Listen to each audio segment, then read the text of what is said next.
सभी साथियों को नमस्कार और उम्मीद है आप सभी अच्छे होंगे। मेरे मित्र, आज के इस वीडियो सेशन में हम लोग डिस्कस करने वाले हैं एनिमल किंगडम से पूछे गए सभी महत्वपूर्ण क्वेश्चन की। जी हाँ दोस्तों, आप सबों को मालूम है कि आपका एग्जाम बहुत ही नजदीक है।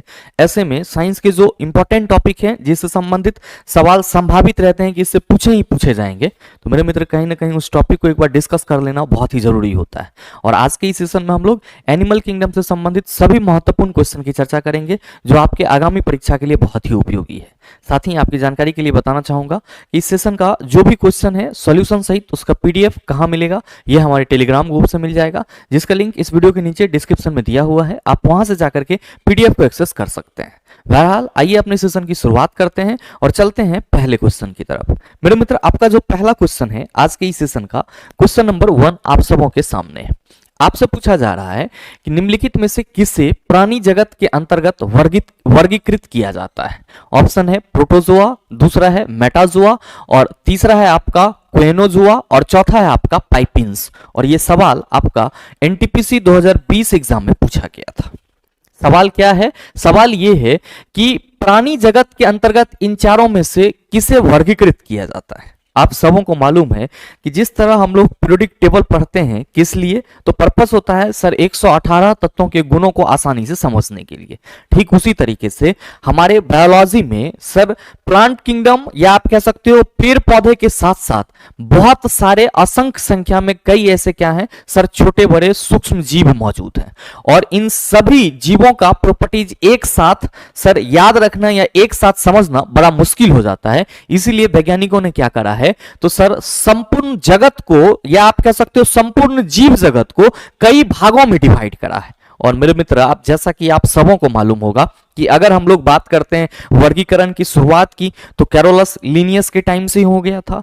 और आप सभी क्या कहते हैं कि गुरुजी आधुनिक वर्गीकरण का यानी कि जीवों के आधुनिक वर्गीकी का जनक किसे माना जाता है? कैरोलस लिनियस को माना जाता है। हालांकि कैरोलस लिनियस ने जो अपना वर्गीकरण किया था सर उसका बहुत ही आप कह सकते हो अपना एक लिमिटेशन था, लेकिन उस वर्गीकरण को वैज्ञानिक आधार जैसे ही मिला तो आगे जो जो वैज्ञानिक आए उन्होंने क्या किया, अपने अपने स्तर से जो संपूर्ण जीव थे उसको क्लासिफाइड करना शुरू किया। यानी कि संपूर्ण जीवों को उसके प्रॉपर्टीज को आसानी से समझने के लिए अलग अलग भागों में वर्गीकृत करना शुरू किया। और मेरे मित्र, यहीं से जो जीवों का वर्गीकरण है इसकी नींव पड़ी।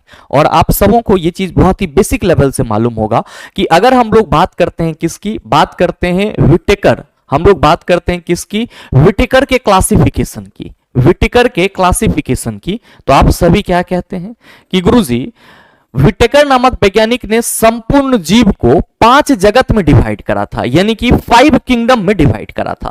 और वो 5 किंगडम कौन कौन सा था?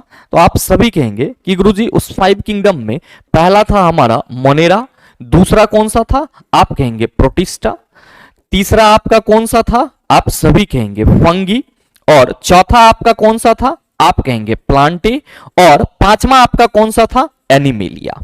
पांचवा कौन सा था? एनिमेलिया। मेरे मित्र, इसको हम नंबरिंग भी कर सकते हैं, 1 2 3 और सर 4, और ये क्या हो गया आपका पांचवा। यानी कि विटेकर ने संपूर्ण जीव को 5 जगत में क्या किया, क्लासिफाई किया, जिसको हम लोग 5 जगत वर्गीकरण प्रणाली भी कहते हैं। और इसमें जो जीव थे उसको उन्होंने मोनेरा, प्रोटिस्टा, फंगी, प्लांटी और एनिमेलिया के अंतर्गत रखा। अब ध्यान दीजिएगा यहां पे कि जो आपका एनिमेलिया है, जो एनिमेलिया है ये अपना एक जगत है। और मेरे मित्र, इस एनिमेलिया को हम लोग 2 उपजगत में डिवाइड करते हैं। इस एनिमेलिया को हम लोग 2 उपजगत में डिवाइड करते हैं। और ये 2 उपजगत कौन कौन से हैं? तो आप सभी ध्यान में रखेंगे। पहला होता है पैराजोआ, जिसको हम लोग क्या कहते हैं? तो सर बेसिकली जो प्रोटोजोआ है वो प्रोटिस्टा के अंतर्गत आता है। तो पहला हमारा प्रोटिस्टा होता है और दूसरा हमारा मेटाजोआ होता है, मेटाजोआ होता है। अब यहां पे थोड़ा सा समझिएगा, ध्यान दीजिएगा, आंसर टिक करके आगे बढ़ जाना कोई बड़ी बात नहीं है। रिवीजन के पर्पस से आए हैं तो रिवीजन करना होगा, किसका? टॉपिक का। बाकी क्वेश्चन तो आपको हर एक जगह पे सर आंसर के साथ मिल रहा है, तो उससे कोई फायदा नहीं। जब आप क्वेश्चन कर रहे हैं तो कहीं ना कहीं उसका जो टॉपिक है वो समझना पड़ेगा, तभी जाकर के मान लो ये सवाल ना आए, इसके टॉपिक से सवाल आ जाए तो आपको लगेगा हमारे पढ़ने का कुछ फायदा हुआ है। तो आपको ये चीज यहां पे समझना होगा कि गुरुजी आपने सीधे एनिमेलिया पे आया और बोला कि इसको 2 उपजगत में डिवाइड कर दिया, प्रोटिस्टा और प्रोटिस्टा और मेटाजोआ में। तो इसका क्या मतलब हुआ मेरे मित्र? मतलब ये है कि मोनेरा के अंतर्गत जो जीव आए थे, जो मोनेरा के अंतर्गत जीव थे, वो बेसिकली क्या थे? तो आप सभी ध्यान में रखेंगे यूनिसेलुलर यानी कि एक कोशिकीय और पूरी तरीके से विकसित नहीं थे। यानी कि मोनेरा के अंतर्गत वैसे जीव आते हैं जो एक कोशिकीय क्या है? प्रोकैरियोट्स है। क्या है? प्रोकैरियोट्स, मतलब जिसका कोशिका जो है वो पूरी तरीके से विकसित नहीं है। और ध्यान देंगे कि इसके अंतर्गत कौन आता है? आप सभी कहेंगे बैक्टीरिया आ जाता है, साइनोबैक्टीरिया आ जाता है, आर्कीबैक्टीरिया आ जाता है। ये सब क्या है? तो सर इसके जो कोशिका है वो पूरी तरीके से विकसित नहीं है। प्रोटिस्टा के अंतर्गत कौन आते हैं? तो सर प्रोटिस्टा के अंतर्गत एक कोशिकीय जीव ही आते हैं, यूनिसेलुलर ऑर्गेनिज्म ही आते हैं। लेकिन मेरे मित्र ये क्या होते हैं? तो आप सभी ध्यान में रखेंगे यूकैरियोट्स होते हैं। क्या होते हैं? यूकैरियोट्स होते हैं। और इसमें कुछ जलीय जीव भी होते हैं। और मेरे मित्र इसी प्रोटिस्टा के अंतर्गत कौन आ जाता है आपका? तो सर डाइटम आ जाता है, साथ में आपका प्रोटोजोआ आ जाता है सर, जिसको हम लोग प्रोटिस्टा और अमीबा के रूप में क्या करते हैं? उदाहरणित करते हैं, यानी कि उदाहरण के रूप में अमीबा और प्रोटिस्टा कहते हैं। फंगी के अंतर्गत कौन आ जाते हैं? सर मल्टी सेलुलर बहुकोशिकीय जीव आ जाते हैं। और ये क्या होते हैं बेसिकली? तो सर ये मृत जीवी होते हैं, यानी कि आप कह सकते हो सैप्रोफाइट्स होते हैं। और फंगी के अंदर आप सभी कहेंगे गुरुजी बहुत सारे फंगी कवक हमारे आसपास में दिखते रहते हैं।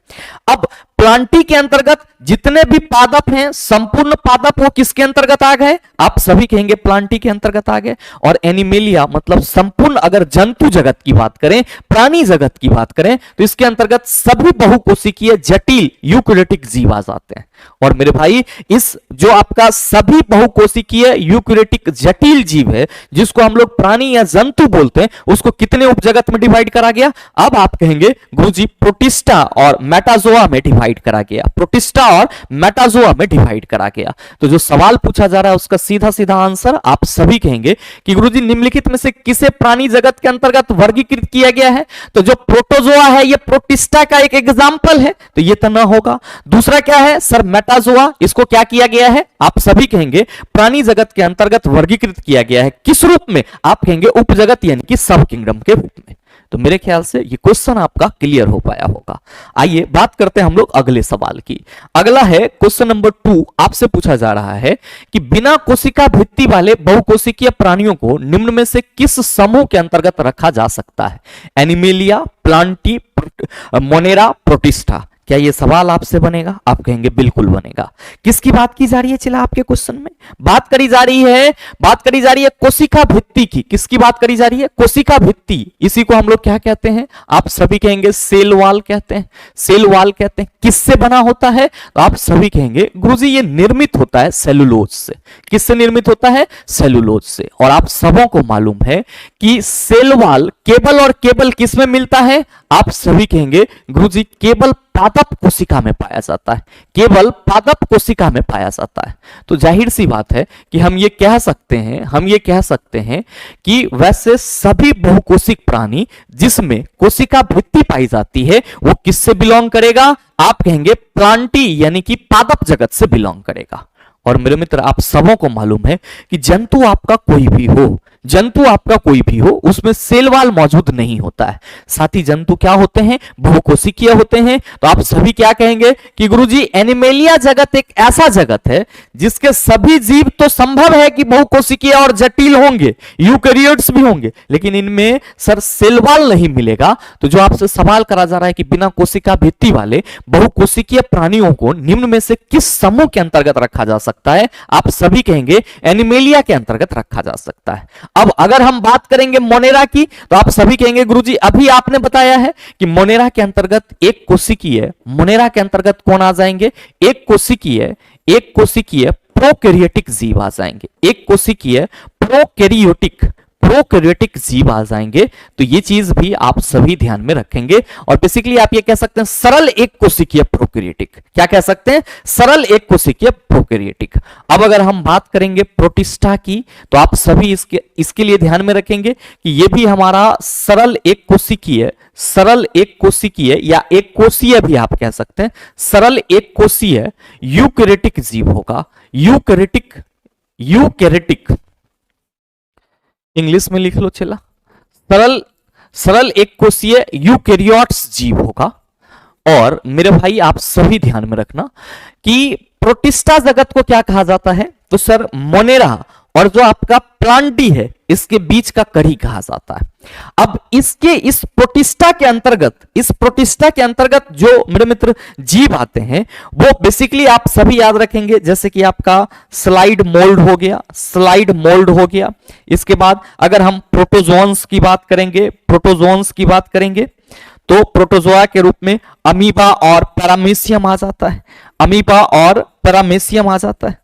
तो आप सभी को ये ध्यान में रखना होगा कि ये जो युगलीना है सर, इसको अगर सनलाइट मिलती है तो प्रकाश संश्लेषण प्रक्रिया के थ्रू अपना भोजन बना लेता है, नहीं तो फिर ये क्या होता है सर, परपोषी की तरह बिहेव करता है। तो आपको ये ध्यान में रखना होगा कि प्रोटिस्टा का जो एग्जाम्पल है उसमें कौन कौन आ जाएगा? युगलीना, स्लाइड मोल्ड, प्रोटोजोआ के रूप में अमीबा, पैरामीशियम, ये सब के सब क्या है आप सभी याद रखेंगे, प्रोटिस्टा के एग्जाम्पल हैं।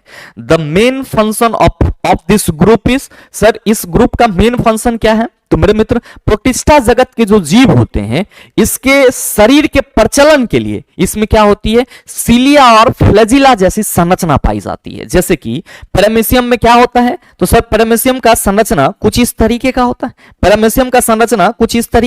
है और इसमें आपको फिंगर लाइक प्रोजेक्शन इस तरह से देखने को मिलता है। तो चला जी आप सभी को यह ध्यान में रखना होगा कि प्रोटिस्टा जगत के जो जीव होते हैं इसके शरीर प्रचलन अंगक रूप में या शरीर प्रचलन अंग के रूप में इसमें क्या होती है? सिलिया या फ्लैजिला जैसी संरचना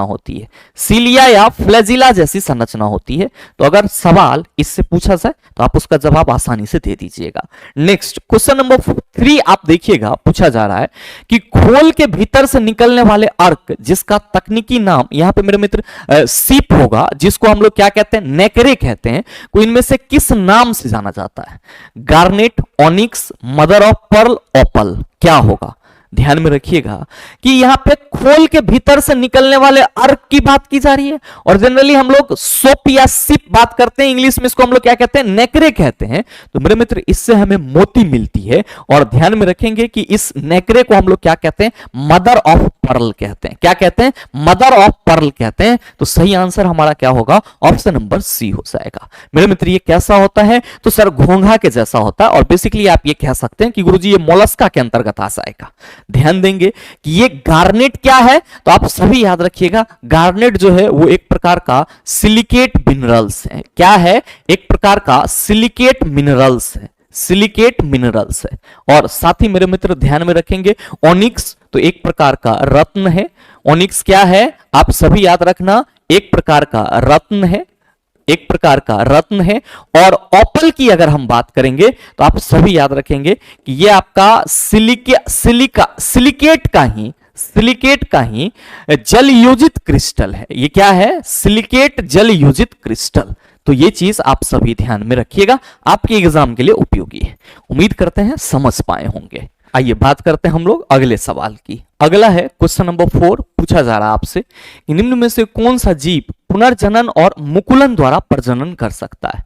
ऑप्शन है खमीर, प्लाज्मोडियम, हाइड्रा, प्लेनेरिया। क्या होगा इसका आंसर? और मेरे भाई ये सवाल आपका एलपीएन टेक्नीशियन 2018 में भी पूछा गया था और साथ ही ग्रुप डी एग्जाम में तो सर 2 शिफ्ट में रिपीट हुए थे और ऐसा सवाल में बहुत सारे छात्र कंफ्यूज होते रहते हैं।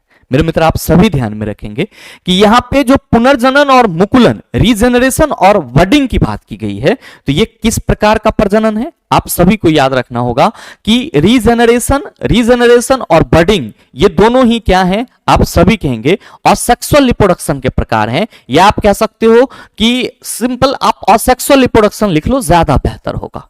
असेक्सुअल रिप्रोडक्शन लिख लो, ज्यादा बेहतर होगा। और मेरे मित्र ध्यान में रखेंगे आप सभी कि जब हम लोग असेक्सुअल रिप्रोडक्शन की बात करते हैं तो इसमें बहुत सारे ऐसे जीव होते हैं जिसमें सर इस अलैंगिक जनन के थ्रू क्या होती है? जनन की प्रक्रिया होती है। अब सवाल यहां पे ये है कि गुरुजी ये कैसे होती है? तो ध्यान दीजिएगा कि रीजनरेशन का मतलब होता है पुनर्जनन। रीजनरेशन का मतलब क्या होता है? पुनर्जनन। और मेरे मित्र जो आपका बडिंग है इसका मतलब होता है मुकुलन। बडिंग है इसका मतलब क्या होता है? मुकुलन। अब मुकुलन और बर्ड आप इसको कनेक्ट कर पा रहे होंगे। जैसे आप सभी ने हाइड्रा का नाम जरूर सुना होगा। अब हाइड्रा के बॉडी में आप इस तरह का एक पैच देखते हैं, और मेरे भाई इसी पैच को हम लोग क्या कहते हैं, बर्ड यानी कि कली कहते हैं। और यही बर्ड मतलब जब ये मुकुल आपका डिटैच होता है और जमीन पे पड़ता है और फिर वो धीरे धीरे विकसित होता है तो एक नया हाइड्रा मिल जाता है। तो इस प्रक्रिया को हम लोग मुकुलन कहते हैं। अब आपको ये ध्यान में रखना होगा आपके sir exam point of view से कि जो बडिंग की प्रोसेस होती है ये यूनिसेलुलर यानी कि एक कोशिकीय जीव में भी होती है और बहुकोशिकीय जीव में भी होती है। और आपकी जानकारी के लिए मैं बताना चाहूंगा कि मुकुलन की जो प्रोसेस है, बडिंग की जो प्रोसेस है, अगर हम एक कोशिकीय जीव में बात करते हैं, यूनिसेलुलर जीव में बात करते हैं, तो सर यूनिसेलुलर में हमारा ईस्ट आ जाता है। यूनिसेलुलर में हमारा क्या आ जाता है, ईस्ट आ जाता है। यानी कि ध्यान में आपको यह रखना होगा कि जो आपका खमीर है, ईस्ट है, वो एक कोशिकीय जीव है और इसमें जो प्रजनन की प्रक्रिया होगी वो किसके थ्रू, बडिंग यानी कि मुकुलन के थ्रू, बडिंग यानी कि मुकुलन के थ्रू।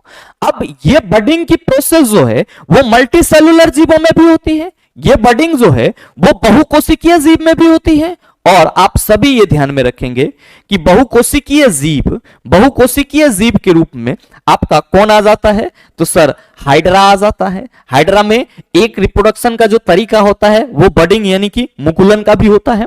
और दूसरा मेरे मित्र, अगर हम बहुकोशिकीय जीव की बात करते हैं तो स्पॉन्ज, इसमें भी क्या होती है, आप सभी कहेंगे बडिंग के थ्रू यानी कि मुकुलन के थ्रू प्रजनन की प्रक्रिया होती है। नेक्स्ट सर पुनर्जनन क्या होता है, रीजेनरेशन क्या होता है, तो मेरे मित्र आप सभी ये ध्यान में रखेंगे कि रीजेनरेशन को ही हम लोग फ्रेगमेंटेशन के नाम से भी जानते हैं। रीजेनरेशन को ही हम लोग क्या कहते हैं, फ्रेगमेंटेशन के नाम से भी जानते हैं। अब मेरे मित्र ये रीजेनरेशन या फ्रेगमेंटेशन की जो प्रोसेस होती है इसमें क्या होता है, तो सर जो जीव होते हैं उसका बॉडी अगर किसी कारण से ब्रेक हो जाता है, टूट जाता है, तो उसका टूटा हुआ भाग भी अपने आप को ग्रो कर लेता है और फिर से वो एक नया जीव बन जाता है। तो मेरे मित्र इस तरह के प्रजनन को हम लोग क्या कहते हैं, रीजेनरेशन या फ्रेगमेंटेशन। और ऐसी प्रजनन करने वाले जीव का एग्जाम्पल कौन कौन सा है, तो आप सभी ये ध्यान में रखेंगे कि प्लेनेरिया में क्या होता है, जो जनन की प्रक्रिया होती है वो रीजेनरेशन या फ्रेगमेंटेशन के थ्रू होती है। साथ ही मेरे मित्र जो स्पाइरोगायरा है इसमें क्या होती है, जो रीजेनरेशन जनन की प्रक्रिया होती है वो सर रीजेनरेशन या बडिंग के थ्रू होती है। साथ में मेरे मित्र जो हाइड्रा है इसमें भी रीजेनरेशन यानी कि जो पुनर्जनन की प्रक्रिया है उससे जनन संपन्न हो सकती है। तो सवाल है कि निम्न में से कौन सा जीव पुनर्जनन और मुकुलन द्वारा प्रजनन कर सकता है, तो आप कहेंगे सर खमीर एक कोशिकीय जीव है, तो ये क्या करेंगे, आप कहेंगे बडिंग के द्वारा करेगा, केवल बडिंग के द्वारा। प्लाज्मोडियम, आप ध्यान दीजिएगा कि प्लाज्मोडियम को हम लोग मलेरियल परजीवी बोलते हैं। प्लाज्मोडियम क्या है, आप सभी ध्यान में रखना कि प्लाज्मोडियम को हम लोग मलेरियल पैरासाइट बोलते हैं। और चला जी आप सभी को ये याद रखना होगा कि ये प्लाज्मोडियम मलेरियल पैरासाइट है तो ये मलेरिया का कारण बनता है। साथ में इसमें जो जनन की प्रक्रिया होती है वो किसके थ्रू, बहुविखंडन के थ्रू। किसके थ्रू, बहुविखंडन के थ्रू, यानी कि मल्टीपल फ्यूजन के थ्रू। तो आप सभी क्या कहेंगे कि गुरुजी प्लाज्मोडियम में बहुविखंडन के थ्रू जनन की प्रक्रिया होगी, हाइड्रा में बडिंग और रीजनरेशन दोनों के थ्रू होगी, तो सही आंसर ऑप्शन नंबर सी हो जाएगा। प्लेनेरिया में केवल क्या होगा, रीजनरेशन या फ्रेगमेंटेशन के थ्रू जो जनन की प्रक्रिया है वो संपन्न होगी। कई सारे छात्रों के मन में आ रहा होगा कि गुरुजी ये बहुविखंडन का क्या मतलब हुआ, तो मेरे भाई आप सभी ध्यान में रखना कि जब हम लोग बात करते हैं असेक्सुअल रिप्रोडक्शन के प्रकार की, तो उसमें सबसे पहला प्रकार हमारा क्या आता है, फिजन आता है, जिसमें सर जो एक कोशिकीय जीव होते हैं उसका शरीर क्या होता है, तो सर पहले वृद्धि करता है, डेवलप होता है और फिर दो भाग में टूट जाता है। तो इस तरह से जनन को हम लोग फिजन के रूप में देखते हैं और ये भी दो प्रकार के होते हैं। जब जीव का शरीर दो भाग में टूटता है तो उसको बाइनरी फिजन कहते हैं। जब किसी जीव का सर व्यवस्थित केंद्र कई भागों में टूटता है तो इसको हम लोग क्या कहते हैं, मल्टीपल फिजन यानी कि बहुविखंडन कहते हैं। अगला सवाल देखिएगा, क्वेश्चन नंबर 5 आपसे पूछा जा रहा है कि हाइड्रा प्रजनन करता है विखंडन द्वारा, बहु विखंडन द्वारा, मुकुलन द्वारा, बाइनरी विखंडन द्वारा। क्या कहेंगे कि गुरुजी यहां पे विखंडन द्वारा पूछा है तो हम एग्जाम्पल के रूप में क्या लिख सकते हैं? सर अमीबा का एग्जाम्पल दे सकते हैं, प्लाज्मोडियम का एग्जाम्पल दे सकते हैं। अब यहां पे बहुविखंडन पूछा है तो बहुविखंडन में हम प्लाज्मोडियम का एग्जाम्पल तो आसानी से दे सकते हैं। साथ में आपने बताया कि बाइनरी फ्यूजन में क्या होगा? सर अमीबा का शरीर दो भागों में टूटेगा तो बाइनरी विखंडन का एग्जाम्पल अमीबा हो गया। अब बच कौन रहा है? सर जी बडिंग यानी कि मुकुलन। तो अभी हमने पढ़ा है हाइड्रा में जो प्रजनन की प्रक्रिया होगी वो कैसे? आप कहेंगे मुकुलन के द्वारा। आइए बात करते हैं हम लोग अगले सवाल की। अगला सवाल है क्वेश्चन नंबर 6 पूछा जा रहा है कि निम्नलिखित जानवर में से कौन सा ट्रिप्लोब्लास्टिक नहीं है? ऑप्शन है जेलीफिश, एस्केरिस, केचुआ, प्लेनेरिया। क्या होगा इसका आंसर? सवाल आपसे करा जा रहा है कि इन चारों में से कौन सा ट्रिप्लोब्लास्टिक नहीं है। अब मेरे मित्र ध्यान रखेंगे कि जब हम लोग जंतु जगत के प्रॉपर्टीज की चर्चा कर रहे होते हैं, एनिमल किंगडम के प्रॉपर्टीज की चर्चा कर रहे होते हैं, तो हम लोग एक प्रॉपर्टीज ये भी पढ़ते हैं कि जो जंतुओं का शरीर होता है वो या तो डाइप्लोब्लास्टिक होता है या फिर ट्राइप्लोब्लास्टिक होता है। मतलब क्या हुआ कि सर जंतुओं का शरीर या तो द्विस्तरीय होता है या फिर त्रिस्तरीय होता है। अब आप कहेंगे गुरुजी ये द्विस्तरीय और त्रिस्तरीय का क्या मतलब है? आप ध्यान में रखना कि आपके आसपास में जो भी जीव आपको दिखाई पड़ते हैं उसके बॉडी में या तो 2 जर्मिनल लेयर है या फिर 3 जर्मिनल लेयर है। अब आप कहेंगे ये जर्मिनल लेयर का मतलब क्या हुआ? सर इसको जनन स्तर बोला जाता है। जब किसी जंतु का शरीर एक्टोडर्म और इंडोडर्म से बना होता है तब हम लोग उसको डिप्लोब्लास्टिक कहते हैं, और जब किसी जंतु का शरीर एक्टोडर्म, इंडोडर्म और मीसोडर्म तीनों जर्मिनल लेयर से बना होता है तब हम लोग उसको ट्रिप्लोब्लास्टिक कहते हैं। तो मेरे भाई इसका कंसेप्ट क्या है? कंसेप्ट यही है कि आप सभी ध्यान में रखेंगे कि जंतु या तो डाइप्लोब्लास्टिक होते हैं, जंतु या तो डिप्लोब्लास्टिक होते हैं, डिप्लोब्लास्टिक होते हैं या फिर ट्रिप्लोब्लास्टिक होते हैं। क्या होते हैं सर? ट्रिप्लोब्लास्टिक होते हैं। अब ध्यान में रखेंगे कि आप सबों को अगर कभी यह सवाल कर दिया जाए कि डाइप्लोब्लास्टिक का मतलब क्या हुआ, डाइप्लोब्लास्टिक का मतलब क्या हुआ, तो आपको यह याद रखना होगा कि इसमें जो जनन स्तर होंगे, इसमें जो जनन स्तर जर्मिनल लेयर होंगे वो केवल और केवल 2 होंगे। कौन कौन सा? एक्टोडर्म और इंडोडर्म, एक्टोडर्म और इंडोडर्म। नेक्स्ट, अगर जंतु का शरीर 3 जर्मिनल लेयर से बना है तो उसको हम लोग ट्रिप्लोब्लास्टिक कहेंगे। चला, और इसमें कौन कौन आ जाएगा? एक्टोडर्म आ जाएगा, एक्टोडर्म आ जाएगा, मीसोडर्म आ जाएगा, मीसोडर्म आ जाएगा और इंडोडर्म आ जाएगा, इंडोडर्म आ जाएगा। नेक्स्ट मेरे भाई आपको यह भी ध्यान में रखना होगा कि जो यहां पे एस्केरिस, प्लेनेरिया और केचुआ है ये सभी ऐसे जंतुओं के संघ से बिलोंग करते हैं जिसके सभी जीव क्या होते हैं? ट्रिप्लोब्लास्टिक होते हैं। जबकि मेरे मित्र जो जेलीफिश है इसका शरीर क्या होता है? ट्रिप्लोब्लास्टिक नहीं होता है। तो जो सवाल आपसे करा जा रहा है कि निम्नलिखित जानवर में से कौन सा ट्रिप्लोब्लास्टिक नहीं है, आप कहेंगे गुरुजी जेलीफिश जो है वो ट्रिप्लोब्लास्टिक नहीं है। बाद बाकी ये जो एस्केरिस है आप कहेंगे सर ये ट्रिप्लोब्लास्टिक है। और अगर आपसे ये सवाल कर लिया जाए कि एस्केरिस निम्नलिखित में से जंतुओं के किस संघ का उदाहरण है, तो एसके से आप याद रखेंगे Aschelminthes, Aschelminthes, Aschelminthes. एक मिनट,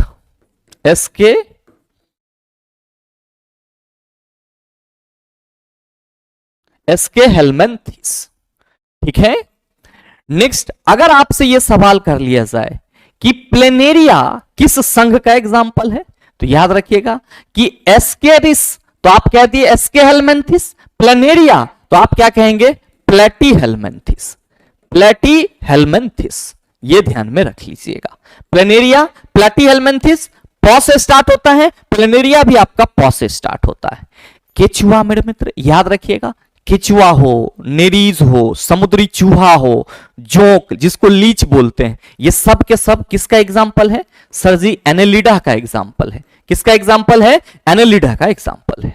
अगला सवाल देखिएगा, क्वेश्चन नंबर 7 आपसे पूछा जा रहा है कि कीटों में गैस के विनिमय के लिए वायु नालियों का एक जाल होता है, इन्हें डैश कहा जाता है? धमनियां, श्वास प्रणाल, केशिकाएं, श्वास रंध्र। याद कीजिए, मैंने आपको पीछे के सेशन में बताया है कि जब हम लोग किसी कीट की बात करते हैं, जैसे कि ग्रास हॉपर, टिड्डा हो गया, तिलचट्टा हो गया, तो इसमें जो श्वसन की प्रक्रिया होती है वो किसके सहारे? तो आप कहते हैं ट्रैकिया यानी कि श्वास प्रणाल के सहारे। सर जो तिलचट्टा या कीट जैसे जीव होते हैं उनके शरीर में श्वसन के लिए कोई विशेष अंग मौजूद नहीं होता है, उसके पूरे शरीर में क्या होता है? एक गुहिका होती है और उसको हम लोग क्या कहते हैं? ट्रैकिया। और उसका जो शरीर का त्वचा होता है उस पे सर उस ट्रैकिया का ओपन द्वार होता है और त्वचा के छिद्र पर जो त्वचा के सतह पर जो बहुत सारे छिद्र मौजूद होते हैं उसको हम लोग श्वास रंध्र यानी कि एस्पेरिकल्स कहते हैं। तो सवाल आपसे करा जा रहा है कि कीटों में गैस के विनिमय के लिए वायु नलियों का एक जाल होता है, इन्हें डैश कहा जाता? आप सभी कहेंगे गुरुजी श्वास प्रणाल यानी कि ट्रैकिया कहा जाता। श्वास रंध्र क्या है? तो आप कहेंगे इसके त्वचा पर जो ट्रैकिया का ओपन कैविटीज है यानी कि खुला छिद्र है उसको हम लोग श्वास रंध्र बोलते हैं। बाद बाकी अगर हम लोग बात करेंगे आर्टरीज की यानी कि धमनी की, तो आप सभी क्या कहेंगे? गुरुजी ये रक्त परिवहन में आ जाएगा और हम सबों को मालूम है कि धमनियां के द्वारा हमारे शरीर में क्या होता है? शुद्ध रक्त का परिवहन किया जाता है। तो उम्मीद करते हैं आप समझ पाए होंगे। आइए बात करते हैं हम लोग अगले क्वेश्चन की। अगला सवाल आपके सामने है, क्वेश्चन नंबर 8 आपसे पूछा जा रहा है कि तितली के जीवन चक्र की तीसरी अवस्था लार्वा के बाद क्या कहलाती है? ऑप्शन है अंडा, अर्भक, इल्ली, कोशित। क्या होगा इसका आंसर? ध्यान दीजिएगा कि किसकी बात की जा रही है? तितली की बात की जा रही है। और जो बटरफ्लाई होता है मेरे मित्र, इसका जो लाइफ साइकिल होता है वो 4 स्टेज में बटा हुआ होता है। जो बटरफ्लाई है इसका जीवन चक्र की अगर हम लोग बात करते हैं, तितली के जीवन चक्र की बात करते हैं, तो इसका जीवन चक्र जो है वो 4 स्टेजेस में बटा हुआ होता है। पहला स्टेज क्या होता है? तो सर पहला स्टेज होता है एग का हैच करना यानी कि अंडा देना, और ये एक बार में लगभग 200 से सर 300 अंडा देती है। एक बार में लगभग ये 200 से 300 अंडा देती है। अब मेरे मित्र ये जो एग है यानी कि अंडा है, ये क्या होता है? तो आप सभी ध्यान में रखेंगे धीरे धीरे ये लार्वा में बदलता है। किस में बदलता है? लार्वा में बदलता है। और मेरे मित्र ध्यान देंगे कि ये जो लार्वा है वो फिर धीरे धीरे किस अवस्था में आ जाता है? प्यूपा के स्टेज में आ जाता है। किस स्टेज में? प्यूपा के स्टेज में आ जाता है। यानी कि इस स्टेज में सर इसमें जो कोशिकाएं होती है वो बनना शुरू हो जाता है और इस स्टेज को हम लोग क्या कहते हैं? कोसा कहते हैं। और फिर मेरे मित्र ये प्यूपा के बाद किस में आ जाता है? वयस्क यानी कि एडल्ट में आ जाता है। वयस्क यानी कि एडल्ट में आ जाता है और यही इसका चारों साइकिल चलते रहता है। अंडा, लार्वा, प्यूपा, वयस्क। फिर वयस्क जो है वो अंडा देगा, फिर वो लार्वा बनेगा, फिर सर प्यूपा बनेगा और फिर वो वयस्क बनेगा। तो सवाल आपसे करा जा रहा है कि तितली के जीवन चक्र की तीसरी अवस्था लार्वा के बाद क्या कहलाती है? लार्वा के बाद आप कहेंगे प्यूपा या कोसा कहलाती है और इसी को यहां पे कोशित लिखा गया है। तो सही आंसर ऑप्शन नंबर डी हो जाएगा। अगला सवाल देखिए, क्वेश्चन नंबर 9 आपसे पूछा जा रहा है कि पशुओं को इनमें से किस फाइलम में उनके पैर जुड़े होते हैं? Nematoda, Echinodermata, Annelida, Arthropoda. क्या होगा इसका आंसर? आपसे सवाल यह करा जा रहा है कि पशुओं के इनमें से किस संघ में, जो यहां पे फाइलम की बात की जा रही है, तो इस फाइला का मतलब क्या हुआ चला? इस फाइला का मतलब हुआ संघ। तो सवाल यह है कि पशुओं को इनमें से किस संघ में उनके पैर जुड़े हुए होते हैं? ध्यान देंगे कि मेरे मित्र यहां जो नेमाटोडा की बात की जा रही है, सर नेमाटोडा को ही हम लोग एस्के हेलमिंथिस के रूप में जानते हैं, या आप ये कह सकते हो कि एस्के हेलमिंथिस को ही नेमाटोडा कहा जाता है। और मेरे मित्र इसके अंतर्गत कौन आ जाते हैं? तो सर एस्केरिस आ जाता है, बुचेरिया आ जाता है। बेसिकली मेरे मित्र जो नेमाटोडा या एस्के हेलमिंथिस होते हैं इसको हम लोग गोल कृमि के रूप में देखते हैं और इसका जो बॉडी होता है वो सिलिंड्रिकल यानी कि बेलनाकार होता है। इसमें आपको अलग से पैर दिखाई नहीं पड़ते हैं।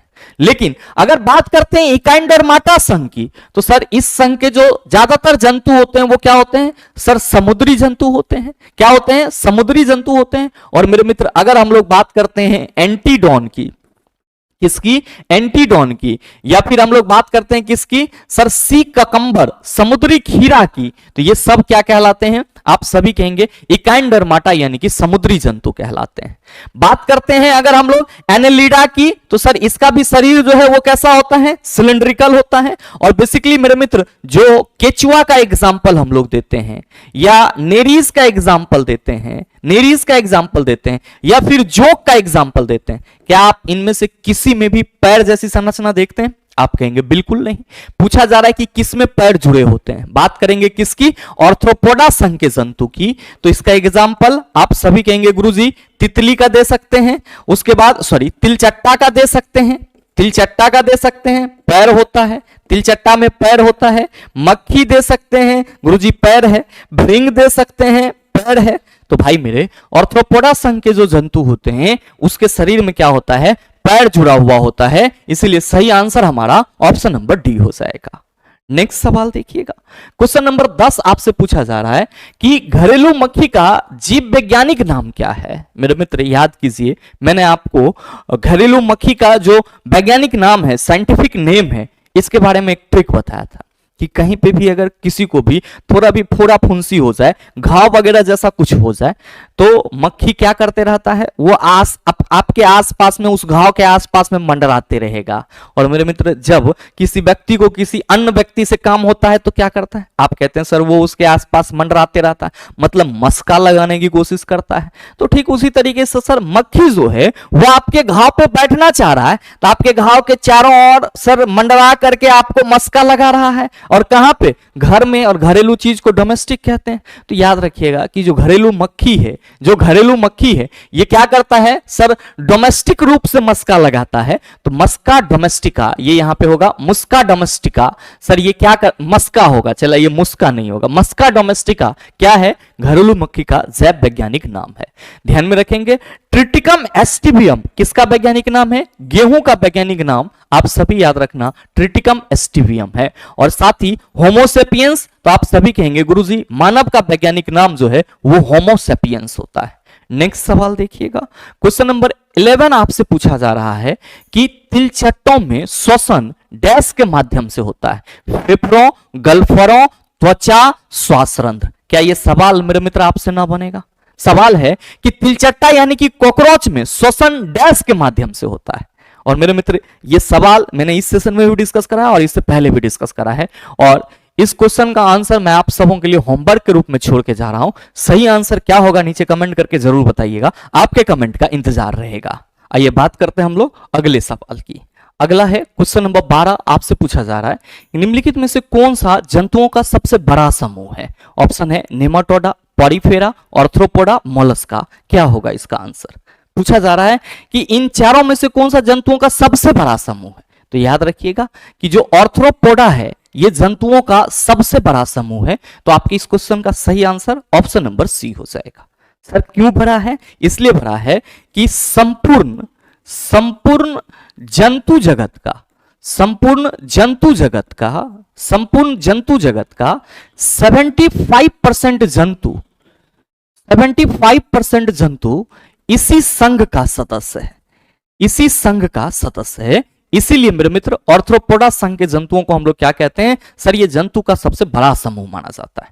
मेरे मित्र इस संघ के जो जंतु होते हैं इसकी अपनी कुछ विशेषता होती है। इसकी क्या होती है? अपनी कुछ विशेषता होती है, और इस विशेषता से जुड़े सवाल आपके एग्जाम में आए दिन पूछे जाते हैं। पहला चीज तो आप सभी ध्यान में रखेंगे कि इस संघ के जंतु से पैर जुड़े हुए रहते हैं। इस संघ के जंतु में पैर जुड़े होते हैं, पैर जुड़े होते हैं। साथ ही मेरे मित्र ध्यान में रखेंगे कि इस संघ का जो जंतु होता है वो क्या होता है? बाइलेटरल सिमेट्री यानी कि द्विपार्श्व सममित एवं ट्रिप्लोब्लास्टिक, बोले तो त्रिस्तरीय होते हैं। ट्रिप्लोब्लास्टिक बोले तो त्रिस्तरीय होते हैं। और साथ ही मेरे मित्र आपको यह ध्यान में रखना होगा कि इस संघ के जंतु में जो उत्सर्जी अंग होता है, इस संघ के जंतु में जो उत्सर्जी अंग होता है उसको हम लोग क्या बोलते हैं सर? मेलपिगियन नलिकाएं बोलते हैं। क्या बोलते हैं? मेलपिगियन नलिकाएं बोलते हैं। और मेरे मित्र आपके एग्जाम में कई बार यह सवाल पूछा जाता है कि ऑर्थ्रोपोडा संघ के जंतु का उत्सर्जी अंग, तो आप सभी क्या कहेंगे? मेलपिगियन नलिकाएं। निम्नलिखित में से किस संघ के जंतु की उत्सर्जी अंग मेलपिगियन नलिकाएं कहलाती है? आप कहेंगे ऑर्थ्रोपोडा। अब ध्यान दीजिएगा कि इस संघ के जो जंतु हैं आप सभी कहेंगे गुरुजी तिलचट्टा हो जाएगा, तिलचट्टा हो जाएगा। साथ में मेरे मित्र आपको यह ध्यान में रखना होगा कि व्रिंग, फिर मक्खी, झींगा, ये सब क्या है? आप सभी कहेंगे गुरुजी जो ऑर्थ्रोपोडा संघ है उसके सदस्य हैं। अब नेमाटोडा की बात करेंगे, आप कहेंगे गुरुजी इसी को हम लोग एस्केहेलमिन्थिस कहते हैं। और ये बेसिकली क्या कहलाते हैं? आप कहेंगे गुरुजी नेमाटोडा जो है बेसिकली गोल कृमि कहलाते हैं। क्या कहलाते हैं? गोल कृमि। और मेरे मित्र ध्यान देंगे कि जो पॉरीफेरा है, तो पॉरी का मतलब छिद्र होता है। तो इस संघ के जो जंतु होते हैं, इस संघ के जंतु जो होते हैं, इस संघ के जंतु अधिकांशतः समुद्री क्या होते हैं सर? अधिकांशतः समुद्री होते हैं, समुद्री होते हैं मेरे मित्र ध्यान देंगे। तथा इनका शरीर छिद्रित होता है। इनका शरीर क्या होता है? आपको यह ध्यान में रखना होगा कि छिद्रित होता है। और मेरे भाई आपको यह ध्यान में रखना पड़ेगा, नोट करके आप लिख लो इस बात को, नोट करके इस बात को मेंशन कर लेना, नोट करके मेंशन कर लेना कि पॉरीफेरा संघ के जो जंतु होते हैं इसका बॉडी एक बाह्य कठोर बाह्य कंकाल से ढका हुआ होता है। यानी कि इसके बॉडी के ऊपर में क्या होता है सर? एक आप कह सकते हो कि सॉलिड एक्सोस्केलेटन मौजूद होता है। और ये सॉलिड एक्सोस्केलेटन को हम लोग क्या बोलते हैं? स्पिकुल्स बोलते हैं, जो कि मेरे मित्र कैल्शियम कार्बोनेट और सिलिका का बना होता है। तो आपको यह ध्यान में रखना होगा, आपको यह ध्यान में रखना होगा कि पॉरीफेरा संघ के जंतु का शरीर, पॉरीफेरा संघ के जंतु का शरीर बाह्य कंकाल स्पिकुल्स से ढका होता है, स्पिकुल्स से ढका होता है, जो किससे बना होता है? आप सभी ध्यान में रखेंगे, जो कैल्शियम कार्बोनेट एवं सिलिका से बना होता है। कैल्शियम कार्बोनेट एवं सिलिका से बना होता है। ये चीज ध्यान में रखिएगा मेरे मित्र, आप सभी ध्यान में रखेंगे कि जो मोलस्का संघ के जंतु हैं, इनका शरीर भी एक बाह्य कंकाल से ढका होता है। और मोलस्का संघ के जंतु का जो बाह्य कंकाल होता है वो कैल्शियम कार्बोनेट से बना होता है। तो आपको यह ध्यान में रखना होगा कि मोलस्का संघ के जंतु का बाह्य कंकाल CaCO3 से बना होता है, CaCO3 से बना होता है। और मेरे भाई आप सभी को यह ध्यान में रखना होगा कि मोलस्का संघ के जो जंतु होंगे, इसका एग्जाम्पल आप घोंघा को दे सकते हैं, ठीक है, सीप दे सकते हैं सर, ऑक्टोपस दे सकते हैं। ये सब के सब क्या है? मोलस्का संघ के जंतु हैं। आइए बात करते हैं हम लोग अगले सवाल की। अगला है क्वेश्चन नंबर 13, पूछा जा रहा है निम्नलिखित में से कौन सा जानवर अपना लिंग बदल सकता है? Planaria, Ascaris, Nereis. याद रखेंगे कि ये जो आपका स्नेल है, जिसको हम लोग घोंघा बोलते हैं, ये क्या कर सकता है? अपना लिंग बदल सकता है। कई बार हमने डिस्कशन करा है आपके साथ कि ये सर जब जन्म लेता है तो नर के समान होता है, लेकिन जैसे जैसे ये अडल्ट होता है ये मादा में परिवर्तित हो जाता है। बाद बाकी प्लेनेरिया आप कहेंगे प्लेटीहेल्मिन्थिस संघ का सदस्य, एस्केरिस एस्केहेल्मिन्थिस संघ का सदस्य, नेरिस आप कहेंगे गुरुजी एनेलिडा संघ का सदस्य। अगला है क्वेश्चन नंबर 14, आपसे पूछा जा रहा है कि निम्न में से कौन सा मोलस्का का उदाहरण नहीं है? ध्यान में रखेंगे, अभी जस्ट हम लोगों ने देखा है मोलस्का, इसके अंतर्गत कौन आ जाता है? आप कहेंगे घोंघा आ जाएगा, सीप आ जाएगा, ऑक्टोपस आ जाएंगे। तो याद रखिएगा कि मोलस्का संघ के जो सदस्य हैं सर, उसका मेन एग्जाम्पल आपका ये तीनों है जो आपके सर ऑप्शन में दिया हुआ है, सीप, ऑक्टोपस और घोंघा। अभी जस्ट आपने देखा है कि इसका शरीर का बाह्य कंकाल कैल्शियम कार्बोनेट के कवच से ढका हुआ होता है, और इसकी जो सर शरीर होती है उस कैल्शियम कार्बोनेट के अंदर वो कैसा होता है सर, मांसल्स जैसा होता है। जबकि मेरे मित्र ये जो सतपाद है, सेंटीपेड है, ये सर मोलस्का के उदाहरण नहीं है। तो सर सही आंसर ऑप्शन नंबर ए हो जाएगा। आपके मन में आएगा कि गुरुजी जब ये सेंटीपेड सतपाद मोलस्का संघ का सदस्य नहीं है तो फिर किस संघ का है? तो याद रखिएगा कि ये सतपाद जो है ये ऑर्थ्रोपोडा संघ का सदस्य है। किसका सदस्य है? ऑर्थ्रोपोडा संघ का सदस्य है। तो कभी अगर आपके एग्जाम में ये सवाल पूछ लिया जाए कि निम्नलिखित में से सतपाद किस संघ का सदस्य है, आप कहेंगे ऑर्थ्रोपोडा। अगला सवाल देखिएगा, क्वेश्चन नंबर 15 आपसे पूछा जा रहा है कि निम्नलिखित में से कौन सा तिलचट्टे तथा अन्य कीटों का उत्सर्जक अंग है? श्रृंगिक ग्रंथियां, मलपिघियन नलिकाएं, नेफ्रिडिया, श्वास नलियां, श्वास नली। क्या कहिएगा कि गुरुजी तिलचट्टा और अन्य कीट की बात की जा रही है, तो हम सीधे सीधे किसको देखेंगे? आप कहेंगे अभी बताया है आपने कि ऑर्थ्रोपोडा संघ को देखेंगे। और मेरे भाई आप सभी ये ध्यान में रखना कि जो ऑर्थ्रोपोडा संघ के सदस्य होंगे, अभी मैंने आपको बताया है कि उसके शरीर में उत्सर्जक अंग कौन सा होगा? आप कहेंगे मेलपिघियन नलिकाएं। क्या होगा? मेलपिघियन नलिकाएं।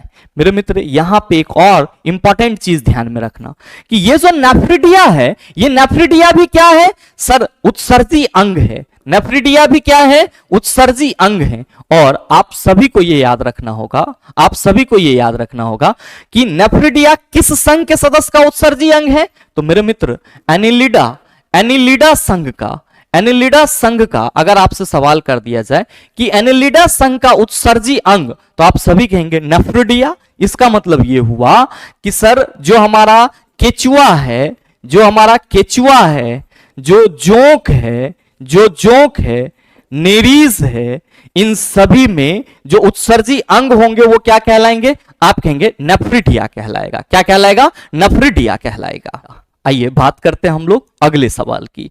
अगला क्वेश्चन नंबर 16 पूछा जा रहा है कि जंतुओं का कौन सा समूह विशेष रूप से मुक्त रूप से रहने वाले समुद्री जीव हैं? मेरे मित्र आप सभी कहेंगे कि गुरुजी इसी सेशन में आपने डिस्कशन करा किसके बारे में? इकाइंड और माटा संघ के जो जंतु होते हैं ये स्पेशली क्या होते हैं? आप कहेंगे समुद्री। तो सही आंसर ऑप्शन नंबर बी हो जाएगा। ऑर्थ्रोपोडा आप सभी कहेंगे समझ रहे हैं, मोलस्का आप कहेंगे बिल्कुल समझ रहे हैं, नेमाटोडा बिल्कुल समझ रहे हैं। नेक्स्ट सवाल क्वेश्चन नंबर 17 पूछा जा रहा है कि निम्न विकल्पों में से 3 कक्षीय हृदय वाले जीव का नाम बताएं। बाघ, कबूतर, सैलामेंडर, मछली। क्या होगा इसका आंसर? ध्यान में रखिएगा कि जब हम लोग वर्टिब्रेटा उपसंघ के जंतुओं की बात करते हैं तो वर्टिब्रेटा उपसंघ के जंतुओं को 5 वर्ग में डिवाइड किया जाता है। कौन कौन सा? तो पहला होता है सर पीसेस। पहला कौन सा होता है? पीसेस, जिसको हम लोग क्या बोलते हैं? मत्स्य बोलते हैं। और मेरे मित्र दूसरा कौन सा होता है? दूसरा होता है आपका एम्फीबियन। दूसरा कौन सा होता है? एम्फीबियन, जिसको हम लोग उभयचर बोलते हैं। और तीसरा आपका कौन सा होता है? सर रेप्टाइल्स होता है, जिसको हम लोग क्या कहते हैं? सरीसृप कहते हैं। और मेरे मित्र ध्यान में रखेंगे कि रेप्टाइल्स के बाद कौन आ जाता है? सर रेप्टाइल्स के बाद एबीज आ जाता है, जिसके अंतर्गत सभी पक्षी आते हैं। और इसके बाद मैमल्स आता है, जिसको हम लोग स्तनधारी बोलते हैं। मैमल्स को क्या बोलते हैं? स्तनधारी। अब आपको यह ध्यान में रखना होगा कि ये जो फिशेज है तो इसके अंतर्गत मछली वगैरह आएगा, मछली वगैरह। और अगर हम इन सभी में हार्ट के चैम्बर की बात करेंगे, इन सभी में हार्ट के चैम्बर की बात करेंगे तो याद रखना चला कि इसमें 2 चैम्बर होगा। हार्ट में सर मत्स्य वर्ग के जंतु में 2 चैम्बर होगा और एम्फीबियन और रेप्टाइल्स में 3 चैम्बर देखने को मिलेंगे। एम्फीबियंस और रेप्टाइल्स में 3 चैम्बर देखने को मिलेंगे। और उभयचर का अगर हम एग्जाम्पल बात करेंगे चिल्ला तो याद रखना होगा कि मेढक, फिर टोड, उसके बाद हाइला, फिर सलामेंडर,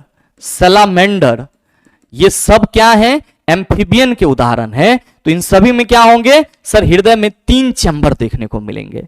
जबकि अगर हम बात करेंगे एबीज की तो मेरे मित्र इसके अंतर्गत सभी पक्षी आ जाएंगे और इसके हार्ट में 4 चैम्बर देखने को मिलेंगे। कितने चैम्बर? 4 चैम्बर देखने को मिलेंगे।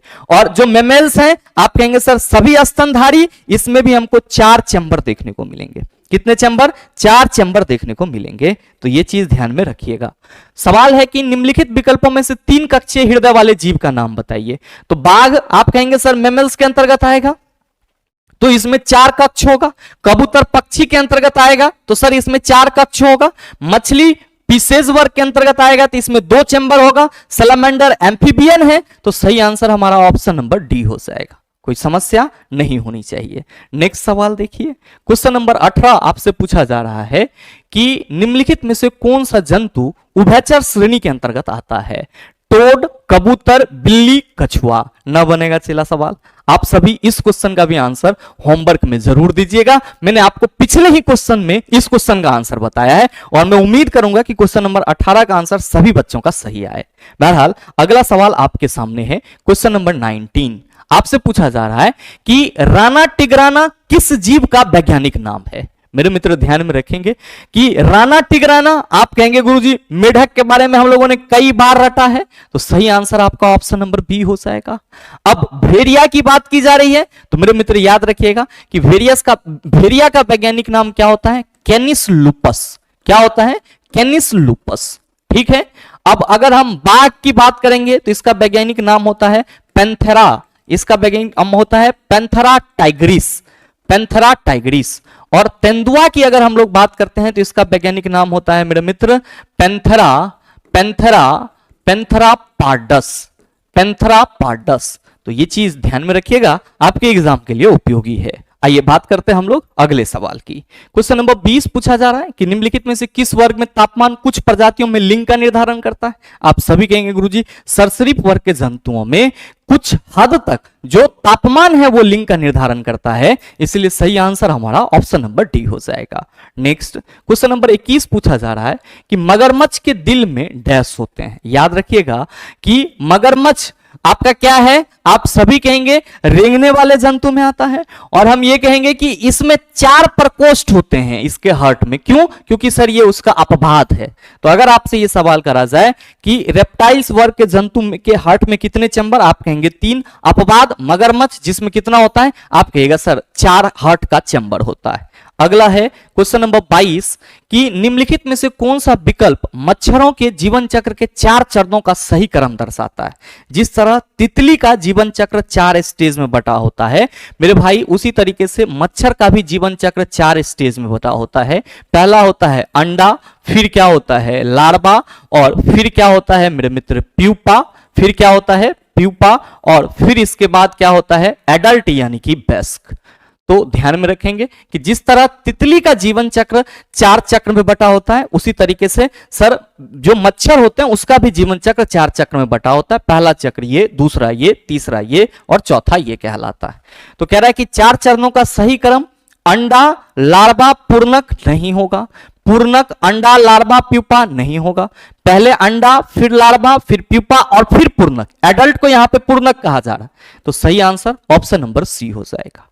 नेक्स्ट सवाल क्वेश्चन नंबर 23 पूछा जा रहा है कि निम्नलिखित में से कौन सा जंतु सरीसृप वर्ग से संबंधित नहीं है? मतलब रेंगने वाले वर्ग से संबंधित नहीं है। क्या कहिएगा कि गुरुजी ये जो टोड है ये तो उभयचर है। टोड ये क्या है? एम्फीबियन उभयचर है। जबकि आपने बताया है कि सिर्फ टोड ही नहीं, हाइला, मेढक, सैलमेंडर ये सब क्या होंगे? उभयचर। जबकि कछुआ, मगरमच्छ, सर्प आप कहेंगे सरीसृप के अंतर्गत आएगा। तो सही आंसर ऑप्शन नंबर सी हो जाएगा। नेक्स्ट क्वेश्चन नंबर 24 आपसे पूछा जा रहा है कि मत्स्य वर्ग पूर्ण रूप से जलीय जंतु हैं। निम्नलिखित विकल्पों में से कौन सी उनकी एक विशेषता नहीं है? मेरे भाई आपसे सवाल करा जा रहा है कि जो फिशेज वर्ग के जंतु होते हैं वो पूर्ण रूप से जल में रहने वाले जंतु होते हैं, तो इन चारों में से उसकी कौन सी विशेषता नहीं है? ध्यान देंगे। पहला है कि उनकी त्वचा सल्कों से ढकी होती है। आप कहेंगे बिल्कुल विशेषता है। जो मछली होते हैं उसके शरीर के ऊपर में आपको क्या दिखता है? सर बाह्य कंकाल, और उसको हम लोग सल्क बोलते हैं। तो जाहिर सी बात है कि जो फिशेज वर्ग के जंतु होंगे उनकी त्वचा सल्कों से ढकी होगी। दूसरा, ये उष्ण रक्त वाले जीव होते हैं, ये गलत है। जो सर फिशेज वर्ग के जंतु होते हैं ये क्या होते हैं? सर कोल्ड ब्लडेड होते हैं, यानी कि शीत रक्तीय होते हैं। क्या होते हैं? कोल्ड ब्लडेड यानी कि शीत रक्तीय होते हैं, ये उष्ण रक्तीय नहीं होते हैं। इसके हार्ट में 2 प्रकोष्ठ होता है, बिल्कुल सही है। ये अपने गल्फरों का उपयोग कर पानी में घुलित ऑक्सीजन प्राप्त करते हैं, ये भी सही है।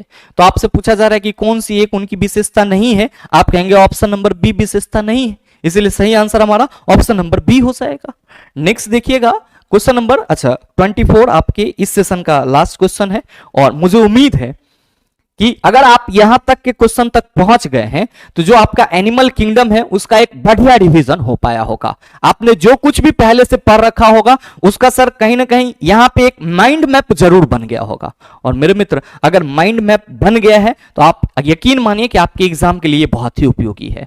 और साथ ही मेरे मित्र, उम्मीद ये भी करूंगा कि ये वीडियो आप सबों को अच्छा लगा होगा। अगर आपको अच्छा लगा तो वीडियो को लाइक कीजिएगा, ज्यादा से ज्यादा अपने दोस्तों के साथ शेयर कीजिएगा, और अगर आप चैनल पर नए हैं तो सब्सक्राइब करके बेल आइकन दबा लीजिएगा, ताकि इस तरह के एग्जाम रेलेवेंट वीडियो का नोटिफिकेशन सबसे पहले आपके पास पहुंचे और आप उसको सबसे पहले देख पाओ। मिलते हैं फिर अगले वीडियो सेशन में, तब तक के लिए best of luck, thank you, have a nice day.